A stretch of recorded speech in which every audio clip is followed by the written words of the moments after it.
Imagine for a second that you are the absolute best at what you do. A genius of strategy, a celebrated national hero. Now, imagine you're handed the single most important job of your entire life. Plan the opening shot of a war you know, with cold, hard mathematical certainty, is going to destroy everything you love. This isn't some made-up story.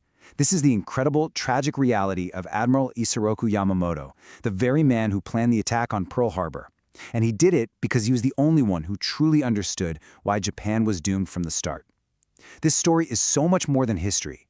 It's a chilling lesson in the danger of ignoring uncomfortable truths. Just let those words sink in. These words should have stopped a world war before it even began. Picture this, a smoke-filled room in Tokyo, more than a year before the first bombs fell. He says this directly to the Prime Minister of Japan. Now, this wasn't some emotional outburst. This was a cold, calculated forecast from the Commander-in-Chief of the entire Japanese fleet. He was basically handing his bosses a timeline for their own nation's destruction. He promised them 6 months of glory, a wild ride across the Pacific. But then, he warned, the clock would run out, the math would take over, and Japan would face an enemy it had no chance of defeating. So, that's the big question, right? The paradox at the very heart of this whole thing. Why? Why would the guy in charge of winning the war be so sure they were going to lose? Well, the answer isn't in some military textbook. It started years earlier, in a place you'd never guess, on the campus of Harvard University and on the dusty backroads of America. You see, Yamamoto wasn't just a naval officer. He was an intelligence agent who had seen the future, and frankly, it scared him to death. Yamamoto's real education didn't come from running drills on a battleship. Nope. It came from walking through American factories, studying its oil fields, and calculating its industrial power down to the very last screw. When he was a young officer studying English at Harvard back in the 1920s, he gave himself a secret mission to figure out the true source of American power. So while his classmates were in lectures, Yamamoto was deep in the library, not studying English, but petroleum geology. He didn't care about American poetry. He was obsessed with American industry. And during the summer breaks, he'd just disappear for weeks. Hitchhiking, riding freight trains, not as a tourist, but as an industrial spy. He was hunting for what he called the fountains of power, and he found them. Not in Washington, D.C., but in the oil fields of Texas and the massive factories of Detroit. Just look at this number, 378 million barrels of oil. For a guy like Yamamoto, this number was everything. Ships, planes, tanks, they all run on oil. And America didn't just have some oil, it had oceans of it. He saw oil rigs in Texas so dense they looked like a forest. He saw natural gas being burned off as waste in amounts that could have powered Tokyo for a month. And Japan? They had to import every single drop. He realized a simple, terrifying fact. America could shut down Japan's entire war machine just by turning a single valve. This one resource, he wrote home, determines everything. Then he gets to Detroit, and what he sees at a Ford plant, well, it just shakes him to his core. He wasn't just watching cars being made. He was watching a revolution in real time. A brand new car rolling off the assembly line every 45 seconds. He did the math and realized this one factory employed more people than the entire Japanese Navy. And it hit him. An assembly line building a car today could be building a tank or a plane tomorrow. The skill, the scale, the raw efficiency. It was a weapon of war just waiting to be turned on. And this quote just brilliantly sums up his big aha moment. See, for Japan, making things was a craft, an art form. For America, it was a science. It was systematic, brutally efficient, and on a scale that was just impossible to imagine. This wasn't just a bigger economy, it was a completely different species of industrial power. He went back to Japan with hundreds of pages of notes, with charts, with raw calculations. He went back with the mathematical proof that a long war with America was suicide. So, he comes back armed with all this incredible life-or-death intelligence. How do you think the leadership back home reacted? Well, he brought facts, data, and what he saw with his own 2 eyes. But he was about to slam into a wall far more powerful than any fortress, a deeply held national ideology. Okay, so this slide really breaks down the core conflict. On one side, you have Yamamoto's reality. War is about industrial math. It's about oil and steel. On the other, you have Japan's leadership, who believed war was about spirit. They kept looking back to their stunning victory over Russia in 1905, convinced that their unique Japanese spirit, the Yamato Damashi, could overcome any material disadvantage. They thought Americans were soft. Yamamoto knew better. He'd played poker with American officers. He knew they were risk-takers who had such deep pockets they could afford to lose hand after hand and still win the whole game. Japan, he warned, was playing with borrowed chips against the guy who owned the casino. So instead of being celebrated as a visionary, they basically treated him like he was contaminated.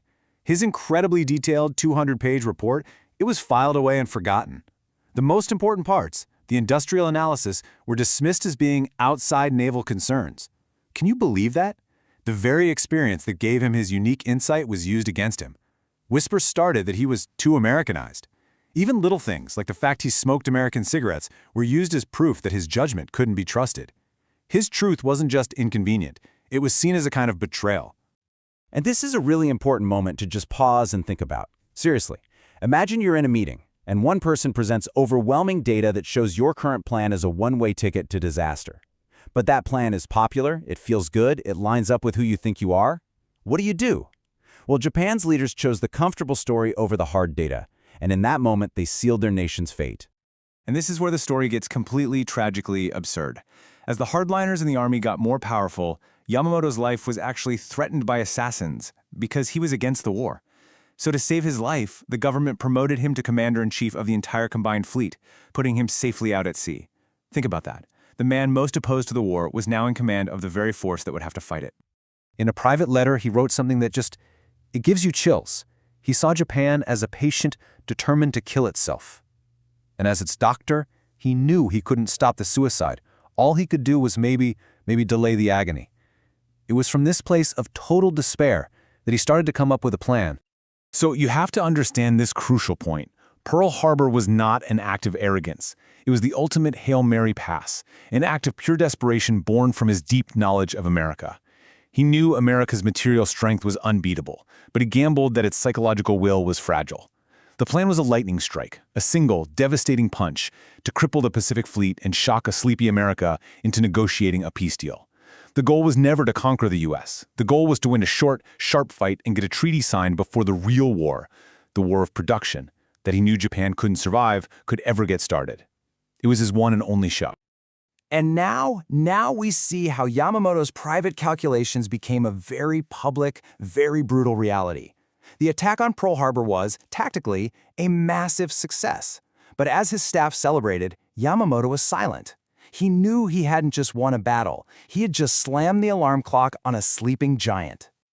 It's almost spooky how his prophecy unfolded, like a stopwatch was running.